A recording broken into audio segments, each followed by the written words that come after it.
Hi hello ನಮಸ್ತೆ ಎಲ್ಲರಿಗೂ daily updates ಚಾನಲಿನ ಮತ್ತೊಂದು ವಿಡಿಯೋಗೆ ಸ್ವಾಗತ ಸುಸ್ವಾಗತ. ಸ್ನೇಹಿತರೆ, ಎಲ್ಲರೂ ಹೇಗಿದ್ದೀರಾ? ಎಲ್ಲರೂ ಚೆನ್ನಾಗಿದ್ದೀರಾ ಅಂದ್ಕೊಂಡಿದ್ದೀನಿ. ನಾನು ಕೂಡ ತುಂಬಾ ಚೆನ್ನಾಗಿದ್ದೀನಿ. ಎಲ್ಲರೂ ಚೆನ್ನಾಗಿದ್ದೀರಾ ಅಂದ್ಕೊಂಡು ಭಾವಿಸ್ಕೊಂಡು ಇವತ್ತಿನ ಒಂದು ವಿಡಿಯೋನ ಶುರು ಮಾಡಿಬಿಡೋಣ. ಇಂದು ಮಾಘ ಹುಣ್ಣಿಮೆ ಇತ್ತು ಸ್ನೇಹಿತರೆ. ಹುಣ್ಣಿಮೆ ಮುಗಿದ ನಂತರ ಸಾಕಷ್ಟು ಬದಲಾವಣೆಯನ್ನು 12 ರಾಶಿ ಚಕ್ರದ ಜನರು ನೋಡಲಿದ್ದೀರಿ ಅಂತಲೇ ಹೇಳ್ಬೋದು. ಯಾಕಂದರೆ ಹುಣ್ಣಿಮೆ ಹತ್ತಿರ ಆಗ್ತಿದ್ದಂತೆ ಸ್ನೇಹಿತರೆ, ಗ್ರಹಗಳ ಸಂಚಾರ ಮತ್ತು ಗ್ರಹಗಳ ಸ್ಥಾನ ಬದಲಾವಣೆಯಿಂದ ಸಾಕಷ್ಟು ಬದಲಾವಣೆ ನಿಮ್ಮ ಜೀವನದಲ್ಲಿ ನೋಡಬಹುದು. ಅದು ವ್ಯವಹಾರದಲ್ಲೂ, ವ್ಯಾಪಾರ, ನಿಮ್ಮ ಆರೋಗ್ಯ, ವೃತ್ತಿ ಜೀವನ, ಉದ್ಯೋಗದಲ್ಲಿ ಒಟ್ಟಾರೆಯಾಗಿ ಸಿಂಹರಾಶಿಯವರ ಭವಿಷ್ಯ ಹೇಗಿರಲಿದೆ, ಯಾವುದರ ಬಗ್ಗೆ ಎಚ್ಚರಿಕೆ ವಹಿಸಬೇಕು, ಏನೆಲ್ಲ ಅದೃಷ್ಟದ ಫಲಗಳನ್ನು ಗಳಿಸಲಿದ್ದೀರಿ ಅನ್ನೋದನ್ನ ತಿಳಿಸ್ಕೊಡ್ತಾ ಹೋಗ್ತೀನಿ. ಇದನ್ನೆಲ್ಲ ಕಂಪ್ಲೀಟಾಗಿ ತಿಳ್ಕೊಬೇಕು ಅಂದರೆ ಎಲ್ಲೂ ಕೂಡ ವಿಡಿಯೋನ ಸ್ಕಿಪ್ ಮಾಡಬಾರ್ದು. ವಿಡಿಯೋನ ಕಟ್ ಮಾಡಿ ಓಡಿಸ್ಕೊಂಡೋಗಿ ನೋಡಬಾರ್ದು. ಮೊದಲಿಂದ ಕೊನೆ ತನಕ ವಿಡಿಯೋನ ವಾಚ್ ಮಾಡಿ. ವಿಡಿಯೋದಲ್ಲಿ ಒಳ್ಳೆ ಮಾಹಿತಿ ಸಿಕ್ಕಿದರೆ ತಪ್ಪದೆ ವಿಡಿಯೋಗೆ ಒಂದು ಲೈಕ್ ಕೊಟ್ಟು, ಇನ್ನೂ ನನ್ನ ಚಾನಲ್ನ ಸಬ್ಸ್ಕ್ರೈಬ್ ಮಾಡ್ಕೊಳ್ದೇ ನೋಡ್ತಿದ್ರೆ ಡೈಲಿ ಅಪ್ಡೇಟ್ಸ್ಗೆ ಸಬ್ಸ್ಕ್ರೈಬ್ ಆಗಿ ನಿಮ್ಮ ಅಭಿಪ್ರಾಯಗಳನ್ನು ಕಮೆಂಟ್ ಬಾಕ್ಸಲ್ಲಿ ತಿಳಿಸಬಹುದು. ಯಾರೆಲ್ಲ ಸಬ್ಸ್ಕ್ರೈಬ್ ಮಾಡ್ಕೊಂಡಿದ್ದೀರಾ ಅವರಿಗೆ ಥ್ಯಾಂಕ್ ಯು ಸೋ ಮಚ್ ಅಂತ ಹೇಳ್ತಾ ವಿಡಿಯೋದ ಕಡೆ ಗಮನ ಕೊಟ್ಬಿಡೋಣ.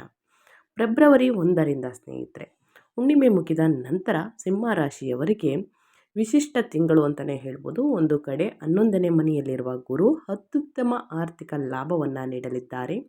ಸಾಮಾಜಿಕ ಯಶಸ್ಸು ಮತ್ತು ಮಹತ್ವಾಕಾಂಕ್ಷೆಗಳು ಈಡೇರಿಕೆಯ ಭರವಸೆ ನೀಡುತ್ತಾರೆ ಅಂತಲೇ ಹೇಳ್ಬೋದು. ನಿಮ್ಮ ಜನಸಂಪರ್ಕವೇ ಈ ತಿಂಗಳು ನಿಮಗೆ ದೊಡ್ಡ ಆಸ್ತಿಯಾಗಲಿದೆ.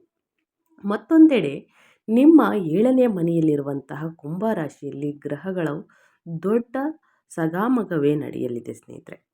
ನಿಮ್ಮ ರಾಶಿಯ ಅಧಿಪತಿ ಸೂರ್ಯನು ರಾಹು ಮತ್ತು ಮಂಗಳನೊಂದಿಗೆ ಸೇರುತ್ತಿರುವುದರಿಂದ ವೈಯಕ್ತಿಕ ಜೀವನ ಮತ್ತು ದಾಂಪತ್ಯದ ಮೇಲೆ ಹೆಚ್ಚಿನ ಪ್ರಭಾವ ಬೀರುತ್ತದೆ. ನಿಮ್ಮ ಸಹಜವಾದ ನಾಯಕತ್ವ ಮತ್ತು ಅಹಂಕಾರದ ನಡುವೆ ಸಮತೋಲನ ಕಾಯ್ದುಕೊಳ್ಳುವುದು ಈ ತಿಂಗಳು ಬಹಳ ಮುಖ್ಯ ಅಂದರೆ ಬಹಳ ಮುಖ್ಯ. ಹಾಗಿದ್ದರೆ ನಿಮ್ಮ ವ್ಯಾಪಾರ ವ್ಯವಹಾರದಲ್ಲಿ, ನಿಮ್ಮ ವೃತ್ತಿಯಲ್ಲಿ, ಉದ್ಯೋಗದಲ್ಲಿ ಏನೆಲ್ಲ ಬದಲಾವಣೆಯನ್ನು ನೋಡಲಿದ್ದೀರಿ ಅನ್ನೋದನ್ನ ಮೊದಲನೇದಾಗಿ ತಿಳಿಸ್ಕೊಡ್ತೀನಿ. ಮೊದಲು ನಿಮ್ಮ ಹೆಲ್ತ್ ಬಗ್ಗೆ ಅಂದರೆ ನಿಮ್ಮ ಆರೋಗ್ಯದ ಬಗ್ಗೆ ತಿಳಿಸ್ಕೊಡ್ತಾ ಹೋಗ್ತೀನಿ, ಏನೆಲ್ಲ ಬದಲಾವಣೆಯನ್ನು ನೋಡಲಿದ್ದೀರಿ ಅಂತ. ಆರೋಗ್ಯದ ವಿಷಯದಲ್ಲಿ ಮಿಶ್ರ ಫಲಗಳಿವೆ. ಲಗ್ನದಲ್ಲಿರುವ ಕೇತುವು ಒಂದು ರೀತಿಯ ವೈರಾಗ್ಯ, ಮಾನಸಿಕ ಗೊಂದಲ, ಅಸ್ಪಷ್ಟತೆ, ಆಯಾಸವನ್ನು ಉಂಟು ಮಾಡಬಹುದು. ನೀವು ದೈಹಿಕವಾಗಿ ಇದ್ದರೂ ಮಾನಸಿಕವಾಗಿ ಎಲ್ಲೋ ಇದ್ದೀರಾ ಎಂಬ ಭಾವನೆ ಕಾಡಬಹುದು. 8ನೇ ಮನೆಯ ಶನಿಯು ಪ್ರಭಾವದಿಂದ ಹಳೆಯ ಮೂಳೆ ಅಥವಾ ಹಲ್ಲುಗಳಿಗೆ ಸಂಬಂಧಿಸಿದ ಸಮಸ್ಯೆಗಳು ಮರುಕಳಿಸಬಹುದು. ತಿಂಗಳ ದ್ವಿತೀಯಾರ್ಧದಲ್ಲಿ ನಿಮ್ಮ ರಾಶಿಯ ಅಧಿಪತಿ ಸೂರ್ಯನು ರಾಹುವನ್ನು ಎದುರಿಸುವುದರಿಂದ ಉಷ್ಣದ ಸಮಸ್ಯೆಗಳು, ರಕ್ತದೊತ್ತಡ ಅಥವಾ ತಲೆನೋವು ಕಾಣಿಸಿಕೊಳ್ಳಬಹುದು. ಕೋಪವನ್ನು ಆದಷ್ಟು ನಿಯಂತ್ರಿಸಿಕೊಳ್ಳುವುದು ಈ ತಿಂಗಳು ನಿಮ್ಮ ಆರೋಗ್ಯಕ್ಕೆ ಬಹಳ ಮುಖ್ಯವಾಗಿರುತ್ತದೆ. ಅತಿಯಾದ ಒತ್ತಡವು ದೈಹಿಕ ಕಾಯಿಲೆಗಳಿಗೆ ನೇರ ಕಾರಣವಾಗಬಹುದು ಸ್ನೇಹಿತರೆ. ಹಾಗಾಗಿ ನಿಮ್ಮ ಆರೋಗ್ಯದ ಬಗ್ಗೆ ಒಂದು ಕಾಳಜಿ ಇರಲಿ ಅಂತ ಹೇಳ್ತಾ, ಇನ್ನು ಹಣಕಾಸಿನ ಬಗ್ಗೆ ಹೇಳೋದಾದರೆ, ನಿಮ್ಮ ಫೈನಾನ್ಸ್ ಬಗ್ಗೆ ಹೇಳೋದಾದರೆ ಏನೆಲ್ಲ ಬದಲಾವಣೆಯನ್ನು ನೋಡಲಿದ್ದೀರಿ ಅಂದರೆ, ಆರ್ಥಿಕವಾಗಿ ಈ ತಿಂಗಳು ಅತ್ಯುತ್ತಮ ತಿಂಗಳು ವರ್ಷದಲ್ಲಿ ಅಂತಲೇ ಹೇಳ್ಬೋದು. 2026ನೇ ವರ್ಷದಲ್ಲಿ ಫೆಬ್ರವರಿ ತಿಂಗಳು ಅತ್ಯುತ್ತಮ ತಿಂಗಳು ಸಿಂಹರಾಶಿಯವರಿಗೆ. 11ನೇ ಮನೆಯಲ್ಲಿರುವಂತಹ ಗುರುವು ಭರ್ಜರಿ ಧನಲಾಭವನ್ನು ತಂದುಕೊಡಲಿದ್ದಾರೆ. ಮುಖ್ಯ ವೃತ್ತಿಯ ಜೊತೆಗೆ ಉಪಕಸುಬುಗಳಿಂದ ಆದಾಯ ಹರಿದು ಬರಲಿದೆ. ಸ್ನೇಹಿತರು ಅಥವಾ ಹಿರಿಯ ಒಡ ಹುಟ್ಟಿದವರಿಂದ ಧನ ಸಹಾಯ ಅಥವಾ ಹೊಸ ಅವಕಾಶಗಳು ದೊರೆಯಲಿವೆ. ಅದಿಯಾಗೋ 8ನೇ ಮನೆಯಲ್ಲಿರುವ ಶನಿಯು ತೆರಿಗೆ, ವಿಮೆ ಅಥವಾ ಅನಿರೀಕ್ಷಿತ ಖರ್ಚುಗಳ ಬಗ್ಗೆ ಎಚ್ಚರಿಕೆ ನೀಡಲಿದ್ದಾರೆ. ಆದಾಯ ಚೆನ್ನಾಗಿದೆ ಎಂದು ಅತಿಯಾದ ಖರ್ಚು ಮಾಡಬೇಡಿ. 7ನೇ ಮನೆಯ ಪ್ರಭಾವದಿಂದ ಸಂಗಾತಿಗಾಗಿ ಅಥವಾ ಸಾಮಾಜಿಕ ಸಮಾರಂಭಗಳಿಗಾಗಿ ಹೆಚ್ಚಿನ ಹಣ ವ್ಯಯಿಸುವಂತಹ ಸಾಧ್ಯತೆ ಇದೆ. ಉಳಿತಾಯದ ಕಡೆಗೆ ಗಮನವಿರಲಿ ಸ್ನೇಹಿತರೆ, ಒಳಿತಾಗಲಿದೆ. ಇನ್ನು ವೃತ್ತಿ ವ್ಯವಹಾರದ ಬಗ್ಗೆ ಹೇಳೋದಾದರೆ ಏನೆಲ್ಲ ಬದಲಾವಣೆಯನ್ನು ನೋಡಲಿದ್ದೀರಿ ಅಂದರೆ, ಸ್ನೇಹಿತರೆ, ತಿಂಗಳ ಮೊದಲಾರ್ಧವು ಸ್ಪರ್ಧೆಗಳನ್ನು ಎದುರಿಸಲು ಅದ್ಭುತವಾಗಿದೆ. 6ನೇ ಮನೆಯಲ್ಲಿ ಮಂಗಳ ಹುಚ್ಚನಾಗಿರುವುದರಿಂದ ಮತ್ತು ಸೂರ್ಯನು ಅಲ್ಲೇ ಇರುವುದರಿಂದ ಕೆಲಸದ ಸ್ಥಳದಲ್ಲಿ ನಿಮ್ಮ ವಿರೋಧಿಗಳನ್ನು ಸುಲಭವಾಗಿ ಸೋಲಿಸಲಿದ್ದೀರಿ. ಕಾನೂನು ಹೋರಾಟಗಳಲ್ಲಿ ಜಯ, ಸಾಲದ ಹೊರೆ ಇಳಿಕೆ ಮತ್ತು ಸ್ಪರ್ಧಾತ್ಮಕ ಪರೀಕ್ಷೆಗಳಲ್ಲಿ ಯಶಸ್ಸು ದೊರೆಯುವಂತಹ ಸಾಧ್ಯತೆ ಹೆಚ್ಚಿದೆ. ನೀವು ವೃತ್ತಿ ಜೀವನದಲ್ಲಿ ಅತ್ಯಂತ ಶಕ್ತಿಯುತವಾಗಿ ಕಾಣಿಸಿಕೊಳ್ಳಲಿದ್ದೀರಿ. ಗ್ರಹಗಳು 7ನೇ ಮನೆಗೆ ವ್ಯಾಪಾರ, ಪಾಲುದಾರಿಕೆ ಸೇರಿದಂತೆ ಸಹಭಾಗಿತ್ವದ ಮೇಲೆ ಗಮನ ಹರಿಸಿ ಬೇಕಾಗುತ್ತದೆ. ಇದು ಸ್ವಲ್ಪ ಜಾಗರೂಕತೆಯಿಂದ ಇರಬೇಕಾದ ಸಮಯ. 11ನೇ ಮನೆಯಲ್ಲಿರುವ ಗುರು ಲಾಭದಾಯಕ ಒಪ್ಪಂದಗಳನ್ನು ತಂದರೂ 7ನೇ ಮನೆಯಲ್ಲಿರುವ ರಾಹು ಮಂಗಳನ ಪ್ರಭಾವ ನಂಬಿಕೆಗೆ ಅರ್ಹರಲ್ಲದ ಪಾಲುದಾರರನ್ನು ತರಬಹುದು. ಫೆಬ್ರವರಿ 20ರ ನಂತರ ಯಾವುದೇ ಹೊಸ ಒಪ್ಪಂದಕ್ಕೆ ಸಹಿ ಹಾಕುವ ಮೊದಲು ಎಚ್ಚರಿಕೆ ಇರಲಿ.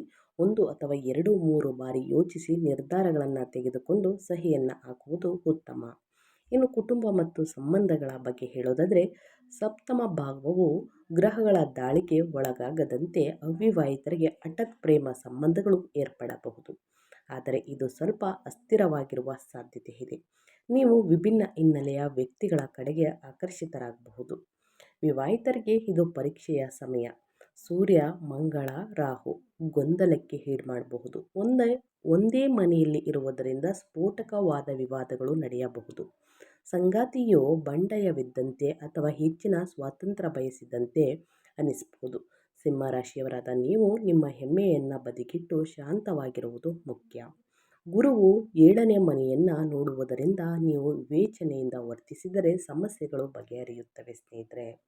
ಇನ್ನು ವಿದ್ಯಾರ್ಥಿಗಳ ಬಗ್ಗೆ ಹೇಳೋದಾದರೆ, ಏನೆಲ್ಲ ಫಲಿತಾಂಶವನ್ನು ನೋಡಲಿದ್ದೀರಿ, ಯಾವುದರ ಬಗ್ಗೆ ಎಚ್ಚರಿಕೆ ವಹಿಸಬೇಕು ವಿದ್ಯಾರ್ಥಿಗಳು ಅಂದರೆ, ವಿದ್ಯಾರ್ಥಿಗಳಿಗೆ 5ನೇ ಮನೆಯ ಮೇಲೆ ಗುರುವಿನ ದೃಷ್ಟಿ ಇರುವುದರಿಂದ ವಿದ್ಯಾಭ್ಯಾಸಕ್ಕೆ ಅನುಕೂಲಕರವಾಗಿದೆ.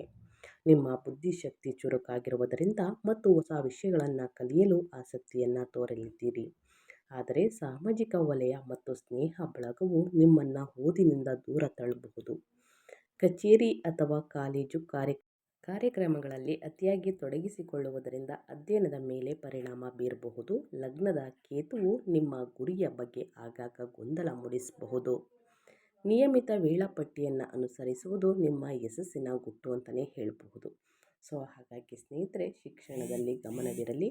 ಅಧ್ಯಯನದ ಕಡೆ ಕಷ್ಟಪಟ್ಟು ಓದಿದಲ್ಲಿ ಉನ್ನತ ಫಲಿತಾಂಶವನ್ನು ಗಳಿಸಲಿದ್ದೀರಿ ಅಂತ ಹೇಳ್ತಾ, ಈ ಸಣ್ಣ ಪುಟ್ಟ ಪರಿಹಾರಗಳನ್ನು ಮಾಡಿ ತಪ್ಪದೆ ಸ್ನೇಹಿತರೆ, ಸಮಸ್ಯೆಗಳೆಲ್ಲವೂ ಕಡಿಮೆಯಾಗಲಿದೆ. ಸಂಬಂಧಗಳಲ್ಲಿನ ಉದ್ವೇಗ ಕಡಿಮೆ ಮಾಡಲು ಮತ್ತು ಆರೋಗ್ಯವನ್ನು ಕಾಪಾಡಲು ಸಿಂಹರಾಶಿಯವರು ಈ ಪರಿಹಾರವನ್ನು ಮಾಡಬೇಕಾಗುತ್ತದೆ. ಗಣೇಶನ ಆರಾಧನೆ. ಲಗ್ನದ ಕೇತುವಿನಿಂದ ಉಂಟಾಗುವ ಗೊಂದಲ ನಿವಾರಿಸಲು ಗಣೇಶನ ಪ್ರಾರ್ಥನೆ ಸಲ್ಲಿಸಿ ಗಣೇಶನಿಗೆ. ಇದು ಅಡೆತಡೆಗಳನ್ನು ನಿವಾರಿಸುತ್ತದೆ. ಇನ್ನು ಸೂರ್ಯ ನಮಸ್ಕಾರ. ನಿಮ್ಮ ರಾಶಿಯ ಅಧಿಪತಿ ಸೂರ್ಯನು ಈ ತಿಂಗಳು ಸ್ವಲ್ಪ ಬಲಹೀನನಾಗಿರುವುದರಿಂದ ಪ್ರತಿದಿನ ಸೂರ್ಯೋದಯದ ಸಮಯದಲ್ಲಿ ಸೂರ್ಯ ನಮಸ್ಕಾರವನ್ನು ಮಾಡಿ ಸೂರ್ಯನಿಗೆ ನೀರನ್ನು ಅರ್ಪಿಸುವಾಗ ಸ್ವಲ್ಪ ಕುಂಕುಮವನ್ನು ಬೆರೆಸಿ ಅರ್ಘ್ಯವನ್ನು ನೀಡುವುದರಿಂದ ನಿಮ್ಮ ಜೀವನದಲ್ಲಿ ಏನೇ ಸಮಸ್ಯೆಗಳಿದ್ದರೂ ಕೂಡ, ನಿಮ್ಮ ಆರೋಗ್ಯದಲ್ಲಿ, ವ್ಯಾಪಾರ ವ್ಯವಹಾರದಲ್ಲಿ ಅಡೆತಡೆಗಳು ಇವೆಲ್ಲವೂ ಕೂಡ ಸಂಪೂರ್ಣವಾಗಿ ನಿವಾರಣೆಯಾಗಲಿದೆ. ಇನ್ನು ದಾಂಪತ್ಯ ಶಾಂತಿಗಾಗಿ ಮನೆಯಲ್ಲಿ ಕಲಹಗಳು ಕಾಡುತ್ತಿದ್ದರೆ ಶುಕ್ರವಾರದಂದು ದೇವಸ್ಥಾನಕ್ಕೆ ಸಿಹಿ ಪದಾರ್ಥಗಳನ್ನು ಅಥವಾ ಸಿಹಿ ತಿಂಡಿಗಳನ್ನು ಅರ್ಪಿಸಿ ಸ್ನೇಹಿತರೆ. ಸಂಗಾತಿಯ ಪ್ರಚೋದನೆಗೆ ತಕ್ಷಣ ಪ್ರತಿಕ್ರಿಯಿಸಬೇಡಿ, ಇದು ಮನಸ್ತಾಪಗಳು ಜಾಸ್ತಿಯಾಗಲಿದೆ. ಇನ್ನು ತಿಂಗಳು ರಾಹು ಮತ್ತು ಶನಿಯ ಪ್ರಭಾವವನ್ನು ಹೆಚ್ಚಾಗಿರುವುದರಿಂದ ನೀಲಿ ಕಪ್ಪು ಬಣ್ಣದ ಬಟ್ಟೆಯನ್ನು ಬಳಕೆ ಮಾಡುವುದನ್ನು ಕಡಿಮೆ ಮಾಡಿ.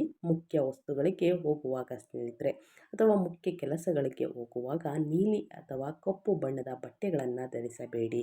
ಇದರಿಂದ ಸ್ನೇಹಿತರೆ ಸ್ವಲ್ಪ ಅಡೆತಡೆಗಳು ಉಂಟಾಗಲಿದೆ ಅಂತಲೇ ಹೇಳಬಹುದು. ಈ ಸಣ್ಣ ಪುಟ್ಟ ಪರಿಹಾರವನ್ನು ಸಿಂಹರಾಶಿಯವರು ಮಾಡಿ ಅಂತ ಹೇಳ್ತಾ ನಾನು ವಿಡಿಯೋನ ಎಂಡ್ ಮಾಡ್ತಾ ಇದ್ದೀನಿ. ಇವತ್ತಿನ ಒಂದು ವಿಡಿಯೋದಲ್ಲಿ ಸಂಪೂರ್ಣ ಮಾಹಿತಿ ಸಿಕ್ಕಿದ್ದಲ್ಲಿ, ಈ ವಿಡಿಯೋ ಯೂಸ್ಫುಲ್ ಅನಿಸಿದ್ದಲ್ಲಿ ಸಿಂಹರಾಶಿಯವರಿಗೆ ವಿಡಿಯೋಗೆ ಲೈಕ್ ಮಾಡಿ, ಕಮೆಂಟ್ ಮಾಡಿ, ನಿಮ್ಮ ಅಭಿಪ್ರಾಯವನ್ನು ತಿಳಿಸಿ ಸ್ನೇಹಿತರೆ. ನಿಮಗೂ ಮತ್ತು ನಿಮ್ಮ ಕುಟುಂಬಕ್ಕೆ ತುಂಬಾ ಒಳ್ಳೆಯದಾಗಲಿ, ಶನಿದೇವರ ಆಶೀರ್ವಾದ ಇರಲಿ ಅಂತ ಹೇಳ್ತಾ, ಮತ್ತೊಂದು ವಿಡಿಯೋ ಜೊತೆ ಮತ್ತೊಂದು ಹೊಸ ಭವಿಷ್ಯದಲ್ಲಿ ಹೊಸ ಅಪ್ಡೇಟಲ್ಲಿ ಸಿಗ್ತೀನಿ ಅಂತ ಹೇಳ್ತಾ, ಥ್ಯಾಂಕ್ ಯು ಫಾರ್ ವಾಚಿಂಗ್.